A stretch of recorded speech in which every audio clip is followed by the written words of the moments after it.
Okay, thank you very much, and thanks for the honourable mention.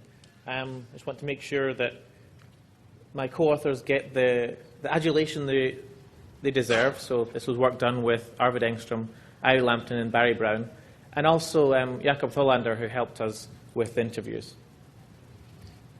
And today I'm going to give an overview of a paper that is first informed by 7 years of our research centre working with our local authority as a partner. But it's directly based on 20 interviews in 4 Northern European cities. These cities were all between 500,000 and 1 million inhabitants, to give you an idea of scale. And in interviews, we focused on the role of digital data in both the ongoing operation of the city and their increasing progress in their goal to be, or to be seen as being, a smart city. 7 interviewees were managers or staff working in the city government, either in the front-line positions or managing projects that made use of data. The other 13 represented development companies, civic initiatives, and non-profits. Our interviewees were selected on the basis that they had key roles in the development of publicly released citizen-facing applications, developed either directly by the city or in collaboration with the city. And while I do mention smart cities here, and I'll come back to it at the end, it's not really the focus of this paper. We're looking at the part of the smart city story that focuses on the deployment of data and technology to improve city function.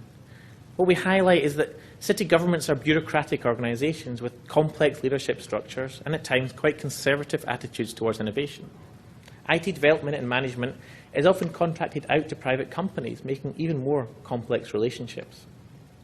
So in this talk, I'll touch on 4 aspects of data in the city and give brief examples of projects which highlight the complexities in each of these spaces.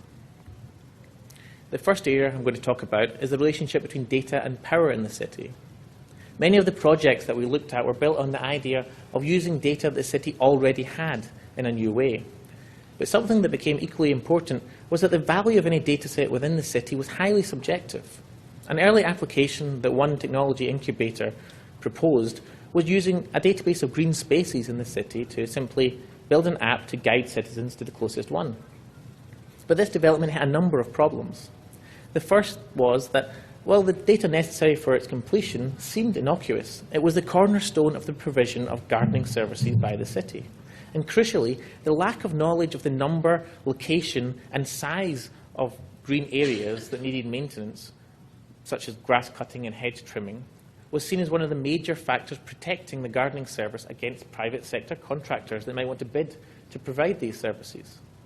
This difference in value the data had between the developers in the department and these external contractors resulted in understandable reluctance to share that data on the part of the department. The second problem arose around that the development was in different timescales for the different parties that were working with this data. The development team wanted to generate applications in a short 6-month timescale. Indeed, they were contractually obliged to. But that meant that the staff who were maintaining the gardening database could, without refusing the request for access to data and going against the wishes of upper management, resist this request by simply waiting out the incubator. As one of the developers remarked to us, the Parks and Gardens manager said to me, "I only have to stall until after the summer, and then you'll be gone." But this was a double-edged sword. Another example, it wasn't the city that had the power over the data. It was the external contractor. Developers wanted to produce an app to locate and report potholes using GPS and accelerometer data. However, the database of reported potholes was held by the contractor who was making these repairs.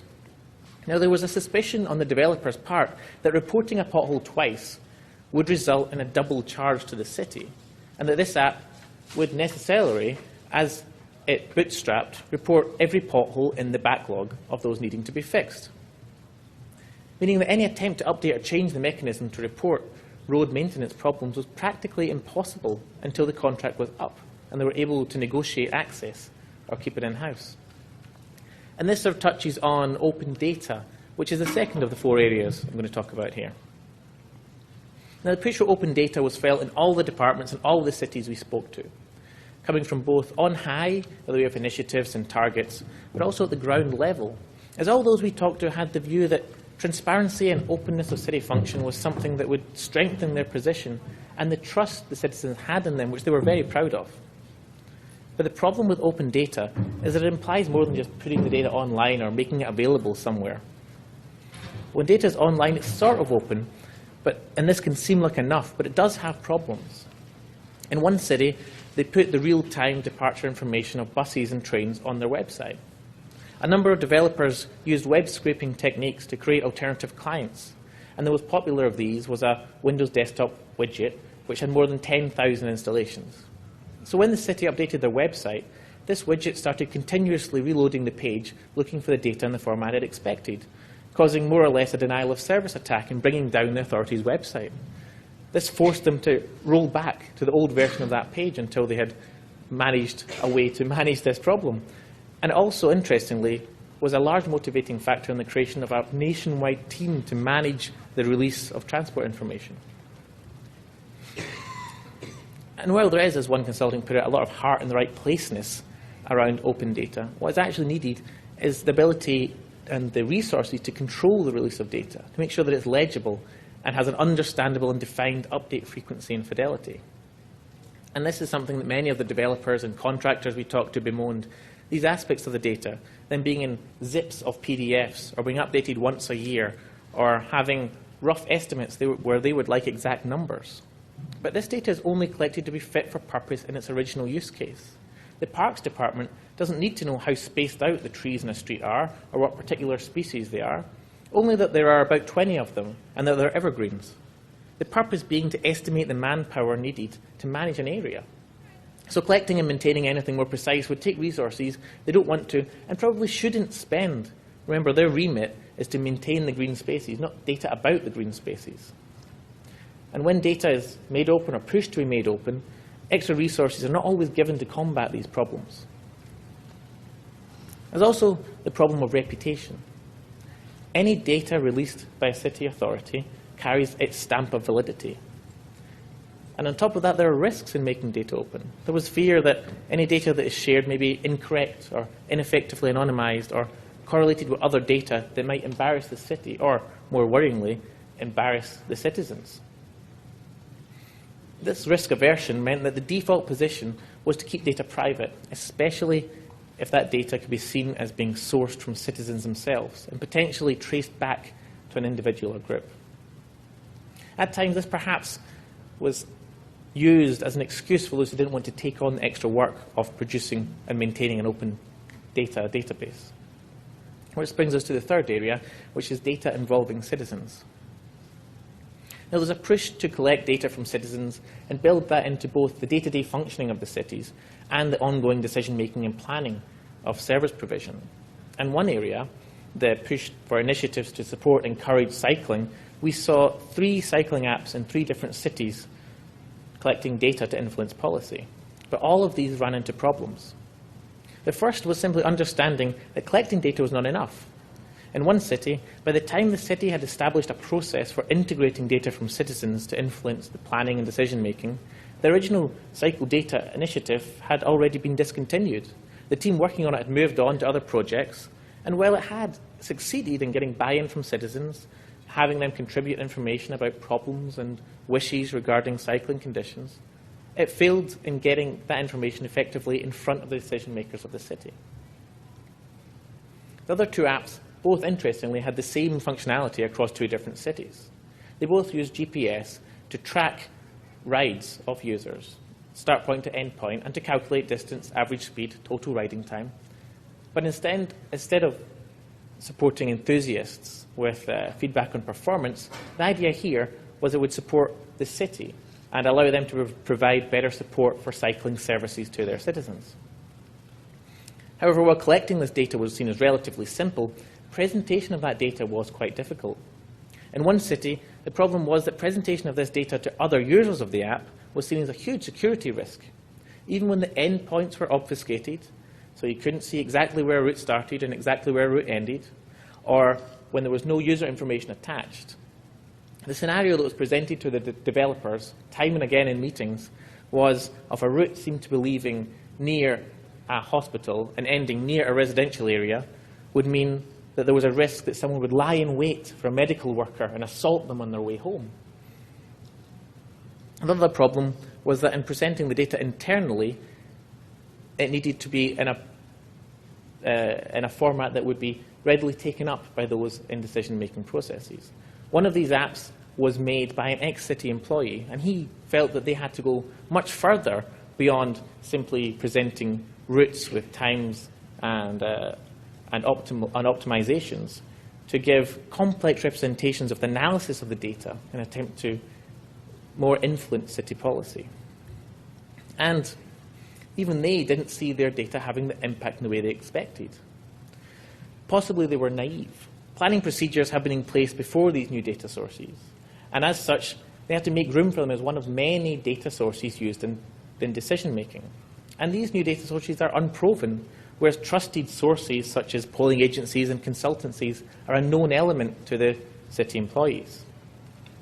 And simply, the timescales might also be longer than expected. The decision to take and build a new cycle lane may take many years to go through all the steps required to start breaking ground, which is quite at odds with the app culture of these external developers who are brought in to build these things. The last of the four areas I want to talk about is the bureaucratic nature of the city. Now, there are a lot of regulations that influence city function, and in turn, these influence the technology development. These regulations are a combination of local, state, and, because these cities were in Europe, EU regulation. So any time that the city would spend money on an external service, it was highly regulated. Now, in general, this is a good thing. It ensures the city gets what they're paying for, ensures that what they're paying isn't more than it should be, and it protects the taxpayer's purse.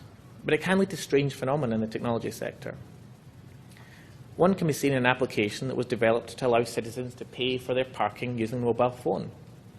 This would be part of the ongoing service provision of the city, so it had to be publicly procured.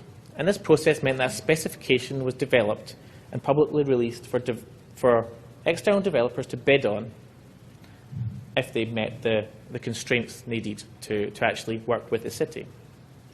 And one of our interviews worked for a company that developed this application, and interestingly in this case, they were able to white box the product, allowing them to resell this app to multiple cities as a service.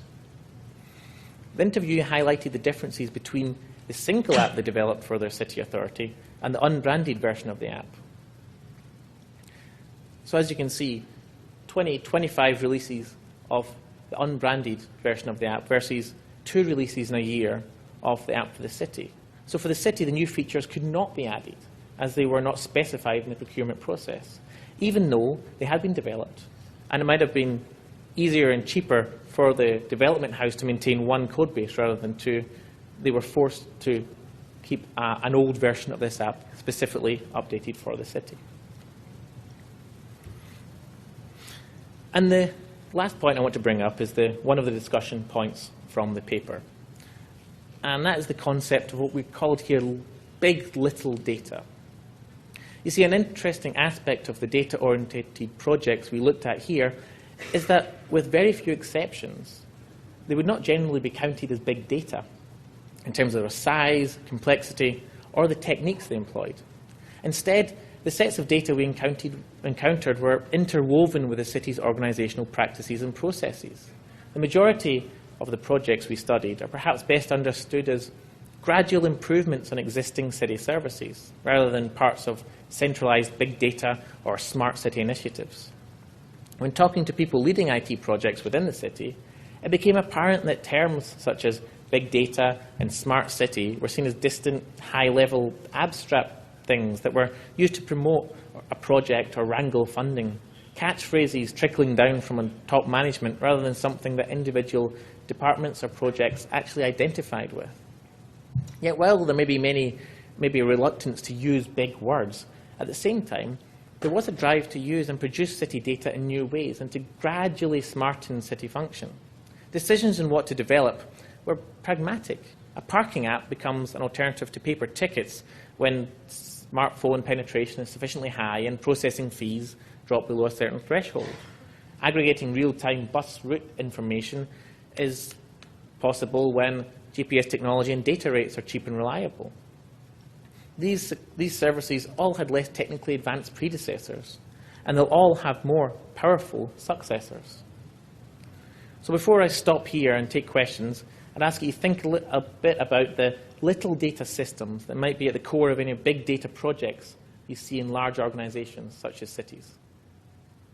Yeah.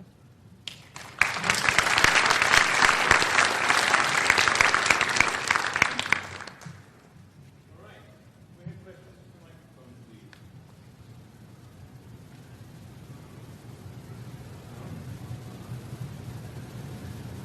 All right. I have a very simple question. A lot of this exploration, I found myself thinking, well, isn't that what you expected, right? I expected the data to be as you described, right? I expected the big data to be interleaved in the processes, right? And I think most big data, and I think this is something that perhaps isn't widely understood, most big data is interleaved in processes, right? It doesn't sort of sit there with the answers. You have to go and pull it out and count it up and stuff. What did you think that you felt was particularly distinct to cities as opposed to other entities that generate data? What's different about a city than something like time? Well, the city, one aspect of it was that the city really felt that they were protectors of their citizens. And anything that touched on citizen data was looked at in a much different way than a commercial organization would. These were not things that were ready to be mined. The citizens were, it was very patriarchal in a sense. The citizens were there to be protected and supported. So that was one aspect where it was quite different than what we expected, considering the big data narrative around companies like Google and Yahoo and Kai. And what do you think, if you took your paper back to the city that you studied, that you have been quite so rigorous about anonymizing, if you took your paper back to that city, is there something there that they would gain from it? Is there something that they would learn from it, that they would make them do something differently? Well, we have. We've spoken to the cities, our partner city at least, about this data. And something that they see as quite important in big data is that when these things are pulled out, it does force collaborations between departments as well as with the city and external actors. And that was something they were really looking forward to pushing through.